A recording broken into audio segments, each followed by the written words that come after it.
Olá, pessoal. Meu nome é Geraldo Donizete Lúcio. Sou residente em Cuiabá, Mato Grosso, Brasil. Sou técnico em agropecuária, economista, teólogo, especialista em turismo rural, especialista também em recursos hídricos. Sou pastor do Ministério Voz da Verdade Centro-Norte. O Ministério Voz da Verdade Centro-Norte fica a partir de Mato Grosso, abrange todo o centro-oeste do Brasil e o norte do Brasil. E eu fico na igreja sede em Cuiabá. Sou pastor auxiliar e sou o segundo vice-presidente deste Ministério Centro-Norte. Eu vou apresentar para vocês esta videoaula que tem o tema A adoração sempre foi uma grande batalha. Então o tema tem a ver com a batalha da adoração. Adorar a Deus é uma batalha espiritual. Todos nós sabemos disso, nós que somos evangélicos, né, que professamos essa fé em Cristo, sabemos disso. Tá? Por toda a eternidade, até onde Deus abriu a cortina para o nosso conhecimento, para o nosso entendimento, sempre existiu a adoração. A adoração no céu. Ela iniciou no céu todo esse processo de adoração em que haviam ali os anjos, arcanjos, serafins e querubins, e havia um Deus, que é o Deus que nós professamos a fé nele, que é o Senhor dos Exércitos, o Deus que habita na eternidade. Então a adoração estava na eternidade com Deus, e Deus era o ser que criou todas as coisas e criou para ser adorado. Ele estava sendo adorado no céu por um grande exército de anjos e por um grande conjunto, uma grande orquestra de anjos, serafins, querubins, arcanjos também. A adoração sempre foi uma grande batalha e sempre houve adoração. Então, desde a eternidade. Então, a adoração é eterna. Desde que houve algum ser criado, a adoração já existia, porque ela se originou lá no céu. E Deus, né, que não teve origem, não teve começo e não tem fim também, ele criou todas as coisas e criou esse processo de adoração. Aí vamos lá na adoração. Estava tudo bonito, tudo certinho, os anjos, arcanjos, serafins e querubins adorando a Deus, mas aconteceu um motim, uma rebelião, liderado por arcanjo Lúcifer. Arcanjo, ele era um, um anjo, serafim ungido, e comandava o exército de anjos, de adoradores. Ele era um anjo de luz, né, chamado Lúcifer. A palavra Lúcifer quer dizer anjo de luz. É bonito até, né? As pessoas quando ouvem falar Lúcifer já assustam, né? Tem aquele asco, aquele medo danado. Mas Lúcifer quer dizer anjo de luz. Tá? Eu não colocaria o nome do meu filho, nem do meu neto, bisneto de Lúcifer. Não é preconceito, mas a palavra quer dizer, a tradução quer dizer anjo de luz. Lúcifer, sendo um arcanjo, obviamente, ele tinha algo a ver com a adoração. Os arcanjos adoravam, e Lúcifer era, os anjos adoravam, e Lúcifer era o maestro, né? Por causa do orgulho que teve dentro do coração dele, foi crescendo um certo orgulho, que invadiu seu interior, ele achava, né, que ele era quem devia ser adorado. Olha o que aconteceu. Foi crescendo dentro do coração dele, ele via todos aqueles anjos adorando a Deus, ele falou, puxa vida, eu também mereço, eu estou numa condição aqui que mereço ser adorado também. E ele, naquela ideia dele do motim, da revolta e da rebelião que aconteceu, ele levou uma terça parte dos anjos, daquele exército de anjos angelical, junto a ele. Né? Uma terça parte acompanhou ele na ideia. E aí aconteceu uma revolução. Foi a primeira batalha de adoração, primeira batalha espiritual e a primeira batalha de adoração conhecida, né? No meio, vamos dizer assim, nos lugares celestiais. Tentando destronar a Deus, a fim de que o próprio Lúcifer pudesse assentar no seu lugar e ser adorado por todo o exército de Deus, ele criou essa grande revolta. Nada mais do que isso, né? E a palavra, o que a palavra diz sobre isso? Vamos lá, Isaías 14, 12 até o 14. Como caíste desde o céu, ó Lúcifer, filho da Ava, como foste cortado por terra, tu que debilitavas as nações, e tu dizias no teu coração: eu subirei ao céu, acima das estrelas de Deus, exaltarei o meu trono, e no monte da congregação me assentarei, aos lados do norte. Subirei sobre as alturas das nuvens e serei semelhante ao Altíssimo. Isso era Lúcifer falando e querendo ser igual, semelhante ao Altíssimo.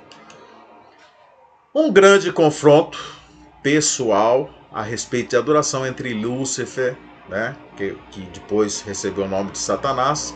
Lúcifer quer dizer anjo de luz, Satanás quer dizer anjo das trevas, diabo. E Jesus, que é o nosso Deus. Foi depois do batismo de Jesus por João no Rio Jordão. Então é interessante a gente recapitular um pouquinho antes dessa parte, que vai ser a segunda grande batalha, ou a terceira, eu colocaria como a terceira grande batalha de adoração. O que aconteceu? Com aquela atitude de Lúcifer, Deus, como ele não dá a glória dele, não divide a glória dele com ninguém, ele diz: a minha glória não darei a outrem. Eu sou Deus, sou o único que deve ser adorado. O que ele fez? Ele lançou Lúcifer. E aí ele veio com outro nome, chamado Satanás. Deus mudou o nome dele, de Lúcifer para Satanás também, quer dizer, diabo, anjo das trevas. Lançou na terra. E o que aconteceu? Veio um terço apenas, a terça parte. Então de 100% veio 33%. Tá? A grande maioria ficou com Deus. Então Deus é a maioria absoluta. Deus é 2/3 e Satanás é 1. De 3 partes, Deus tem 2 e Satanás tem 1. Olha aí. Então a grande maioria está com Deus. Aí o que acontece? A segunda batalha de adoração aconteceu lá no Éden, quando ele foi travestido de uma serpente e ali induzindo Adão e Eva, começando por Eva, levou-os a pecar contra Deus. Ali, naquele momento da desobediência de Adão e Eva, nós entendemos que Satanás teve uma vitória, mas Deus fez profecias ali.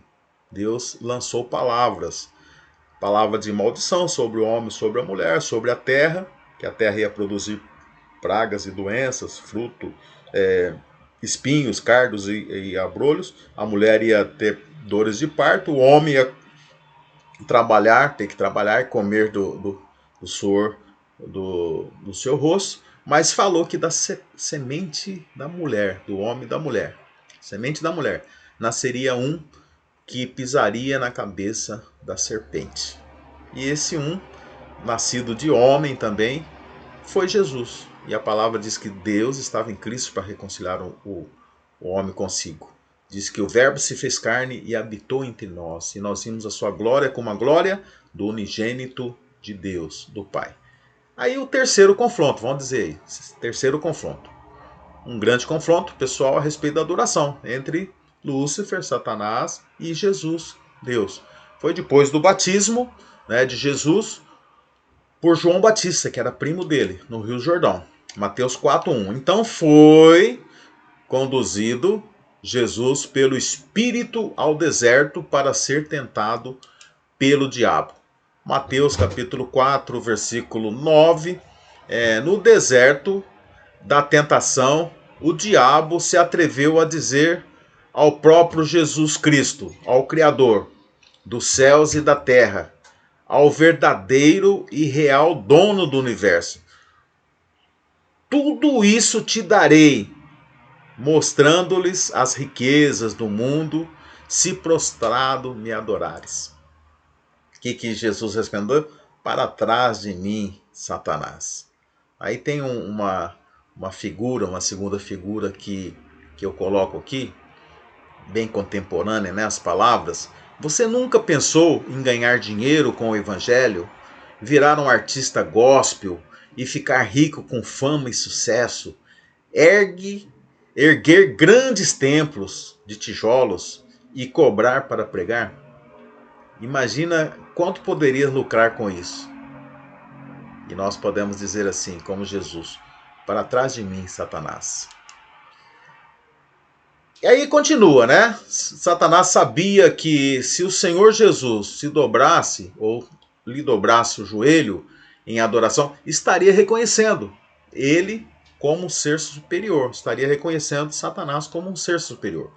A batalha que prossegue até hoje em torno da devoção e adoração da humanidade já seria decidida se Jesus tivesse cedido à tentação. Ou seja, como aconteceu no Jardim do Éden, né, temporariamente, Jesus teria cedido aqui mais uma vez. Mais uma vez não, uma vez. Porque a primeira vez foi o primeiro homem, aqui é o segundo homem. O primeiro homem é Adão, aqui é o segundo homem. E o segundo homem, ele foi um plano de Deus. Porque Deus estava nele, estava em Cristo. Novamente o transportou, Mateus capítulo 4, 8 e 9. Novamente o transportou o diabo para um monte muito alto e mostrou-lhe todos os reinos, né? E as glórias, e disse: tudo isso te darei, se prostrado me adorares. O que Satanás ofereceu no deserto foi propriedade, fama, status, poder, e tudo isso sem que Jesus tivesse que carregar a cruz, sem que Jesus tivesse que ir ao sacrifício. Aí o capítulo 1 a 11, né, Jesus lhe disse: vai-te embora, Satanás, porque está escrito: adorarás ao Senhor teu Deus, e somente a ele prestarás culto. Então o diabo o deixou, e os anjos se aproximaram e serviram a Jesus. E a partir daí ele desce do monte para escolher os seus primeiros discípulos e começar o seu plano, né, de salvação realmente. Ali ele começa a trabalhar o evangelho do reino de Deus. Pegando os primeiros discípulos, formou 12 homens, uma grande formação que futuramente viraram apóstolos, e tinha dois tipos de pregações. Ele fazia, na verdade, eram ensinamentos, né? Era discipulado. Ele fazia um discipulado com os discípulos, específico, com aqueles 12, e fazia uma grande fala para a multidão. Ele tinha dois viés de fala, uma para a multidão, né, o que a multidão precisava naquele momento, e falava com os discípulos, discipulando e orientando. A batalha da adoração, ela continua até hoje nas regiões celestiais. Todos são adoradores, nós somos adoradores. Só que escolhemos adorar a Deus. Você pode adorar outras coisas. Eu adoro a Deus. A adoração é uma linguagem do céu trazida para a terra. Ou seja, adoração, linguagem do céu na terra. E ela continua nos lugares celestiais. Onde é o campo de batalha de adoração? Em nós, dentro do nosso íntimo, né? Perguntas. Diante de quem a humanidade vai se prostrar? Uma pergunta. A segunda. E a quem a humanidade vai adorar? Se você estivesse numa reunião de célula ou num estudo bíblico, você já ia responder agora, presencialmente. Mas como você não está, você pode responder online, de forma online, aí no chat, ou no chat não, nos comentários, né? Porque nós não estamos transmitindo ao vivo também. É tempo de adorar ao Senhor. Quando? Hoje, neste momento, agora, neste momento em que você está assistindo este vídeo, essa videoaula. De quem? Diante de quem? Diante de quem se prostrar e a quem adorar? Esta é a questão que os adoradores enfrentam em cada lugar onde estão. A questão que cada dirigente de adoração enfrenta no mundo ocidental, nos países cristãos. Os dirigentes, os líderes, os pastores, as pessoas que conduzem o povo à adoração. A quem os povos pagãos e a quem as pessoas sentadas nos bancos da igreja vão adorar? O que vão adorar? Os pagãos adoram deuses pagãos, os deuses dele, feito por mãos de homens, né? Deuses imaginários da sua imaginação. E os cristãos, teoricamente, teriam que adorar o Deus da eternidade, o Deus de Isaac, de Abraão, de Isaac, de Jacó, o Deus dos nossos pais, Jesus, o Pai da eternidade, o Deus que é onisciente, onipotente e onipresente, está presente agora. Todos nós somos adoradores. Basicamente, Deus colocou na natureza do homem a necessidade e o desejo de adorar. Você pode ir até o lugar mais longe, mais longínquo da Terra, e descobrirá que não precisa ensinar as pessoas a adorar. Já estão adorando algum Deus. Pensa aí que eu coloquei essa palavra com um D minúsculo. Um Deus. Por quê? Tudo aquilo que você adora, coloca em primeiro lugar na sua vida, vai ser o Deus, o seu Deus. E às vezes é uma multiplicidade de deuses, mas já reconhece um ser supremo e superior. Então, a partir do momento que você adora alguma coisa, aquela coisa é superior a você. Por isso que a gente fala de não adorar os bens materiais. Porque se você coloca um apartamento em adoração, ela vai ser superior a você. Se você coloca um carro em adoração, vai ser superior a você. Se você coloca a sua esposa em adoração, seus filhos vão ser superiores a você. Os bens materiais, a natureza. Então, eleva os meus olhos para os montes. De onde virá o socorro? Vem do Senhor, que fez os céus e a terra. Não vem do monte, né? E se as igrejas, mais uma pergunta, que se tivesse na célula ou na igreja no estudo bíblico, você responderia de pronto, né? Mas você pode responder nos comentários aí. Se nas igrejas tivesse mais gente, haveria uma adoração melhor? Imagina muita gente dentro de uma igreja. A resposta é que mesmo que os bancos da igreja estejam cheios de pessoas, nem todos são adoradores de fato. É aquela história que eu falei agora anteriormente. Em meio a essa multidão, nós vemos aí muitas pessoas nesse templo aqui também, muita gente, né? Esse templo, inclusive, a fachada aqui parece um pouquinho com a igreja, minha igreja sede, essa trelista, né? Esse palco, mas não é. No meio dessa grande multidão de adoradores, tem alguns que não são adoradores de fato, estão ali preenchendo espaço e banco e vaga, né? Por exemplo, se for numa época de campeonato nacional de futebol, Copa América, Copa do Mundo, Olimpíadas, ou uma programação de TV, que nós temos várias programações, que é até interessante, para deixar de ir na igreja, para ir diante da televisão, deixar de ir na igreja num culto para assistir um programa, um filme, né, num canal por assinatura. Você logo poderá notar o que é mais importante para as pessoas. Podemos oferecer nosso tempo a Deus, desde que não entre em conflito com aquilo que é mais importante para nós. Olha o que às vezes as pessoas falam. Todos adoram alguma coisa ou a alguém. Qual o significado da adoração? Vamos lá. Ação de adorar, de prestar culto e ser superior a uma divindade. Veneração, adoração ao Santíssimo Sacramento, expressão de fato ao carinho, de homenagem ou submissão. Isso é adoração. E adorar, render ou prestar culto a alguém. Idolatrar uma divindade, cultuar, adorava as santas, preferidas, adorar a igreja, demonstrar excesso de admiração por alguém ou alguma coisa, né? Venerar algo ou alguém, reverenciar, adorar o padrasto, que não é o pai, né? Adorava o padrasto, que não é o pai. Adorava o chocolate. Aí são exemplos, né? Vamos lá ainda.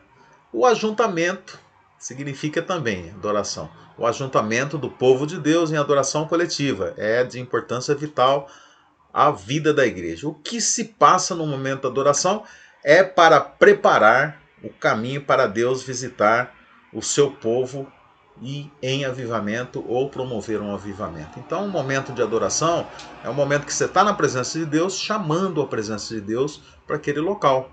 Você pode ir no morro, como nós fizemos ontem à noite, fomos no morro, cultuar, celebrar, adorar a Deus, e lá nós chamamos a presença de Deus. É possível, entretanto, que o período de adoração no culto seja mais um obstáculo do que uma preparação para o avivamento. Como pode ser isso? Vou responder aqui.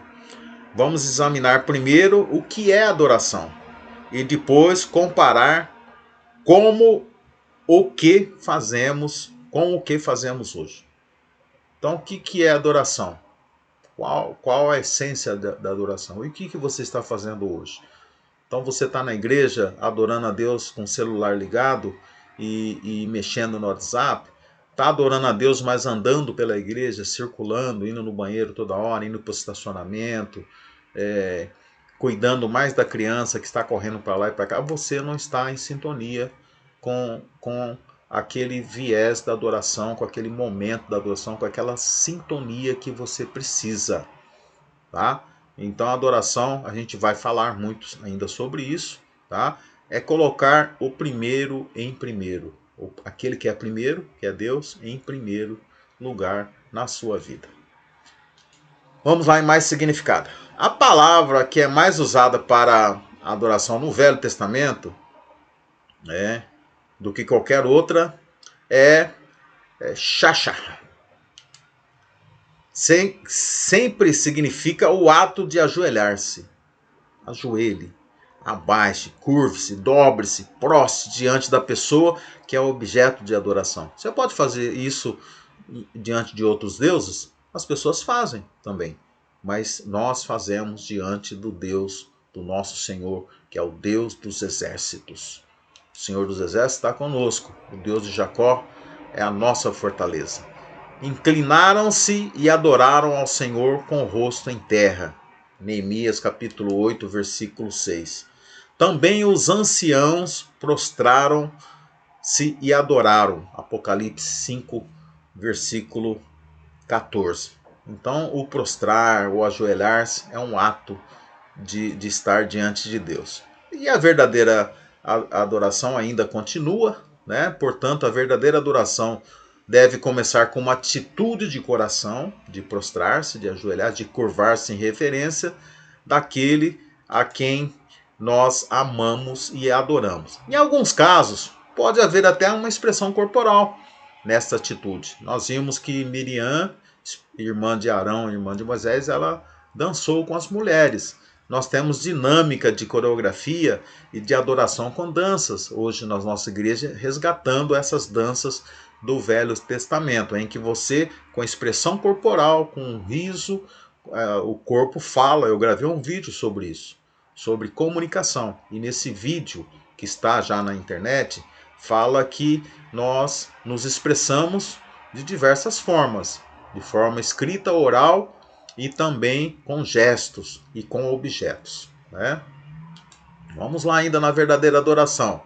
Muitas vezes, no Velho Testamento, mesmo quando o povo realizava um ato físico que expressava essa atitude, pelo fato de não o fazerem de coração, Deus nem ele dava atenção ao que estava fazendo. Olha aí, Deus não aceitava, mesmo dançando, pulando, Deus não estava aceitando.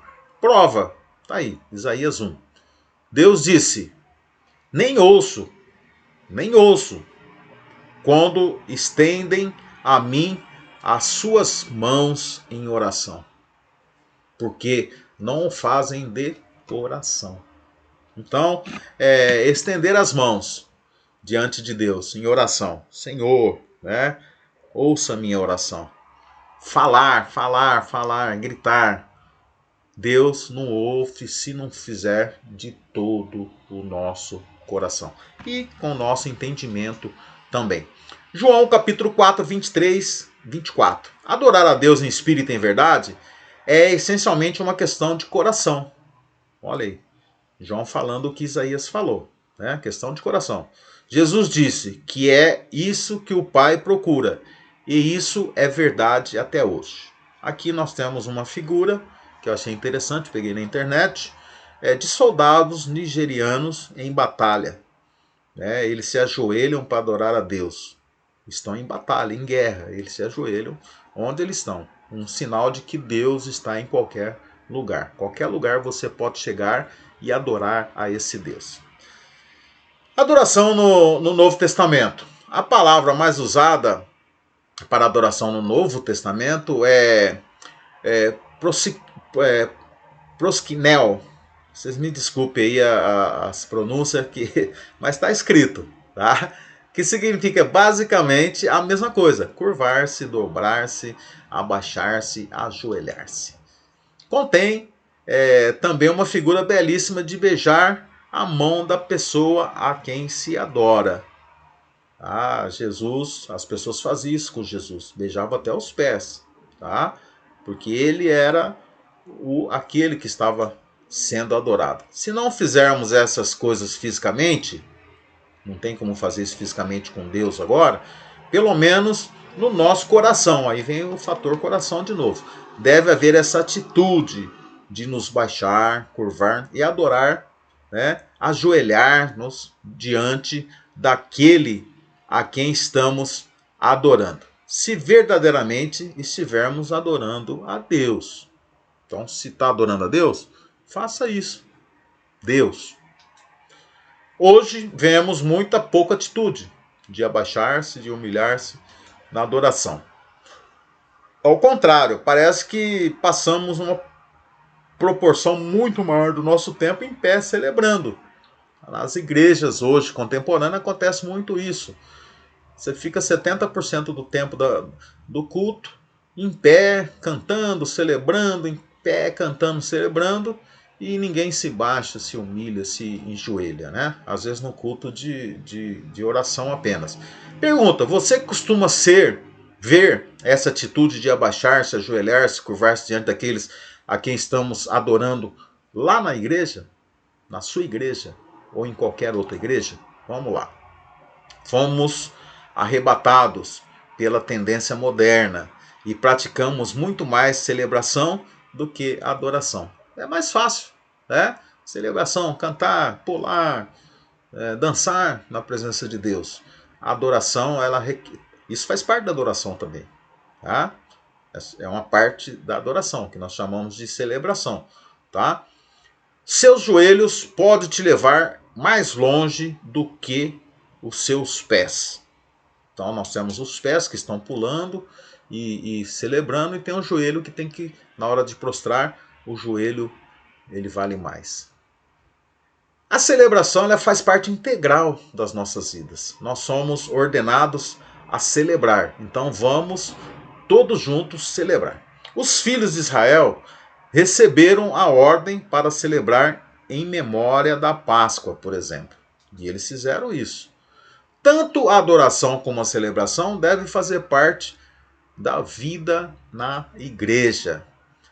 Mas há uma diferença importante entre as duas, da celebração e da oração, ou da oração e da celebração. Há uma diferença.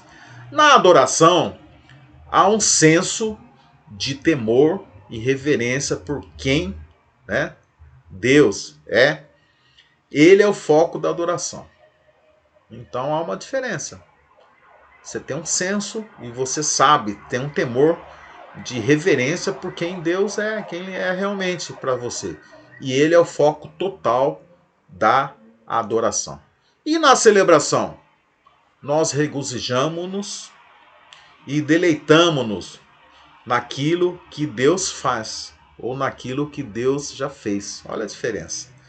Adoração, Deus é. Celebração, Deus faz. Então as pessoas estão alegres, celebrando porque Deus fez alguma coisa, ou celebrando porque vai tomar posse de alguma coisa. Na verdade, a mais pura celebração, ela brota de um coração que adora. Então, o adorador é um celebrador. Tá? É claro que há um lugar para a celebração na vida da igreja, mas nunca deveria substituir a adoração a Deus. A adoração em primeiro lugar. Não temos notícia de um avivamento sequer que tivesse começado com o povo em constante celebração e nunca em adoração. Sempre o avivamento veio através da adoração, da oração, dos elementos da adoração. E a celebração veio depois. Pelo contrário, temos muitos registros de tempos de visitação que começaram quando o povo estava prostrado diante de Deus, estava em oração. Pedro recebeu o anjo na prisão, enquanto as mulheres estavam orando e adorando na casa. Paulo e Silas na prisão receberam a visita do anjo também, o de repente de Deus, quando eles começaram a adorar e a cantar. Tá? Zacarias capítulo 1, versículo 3.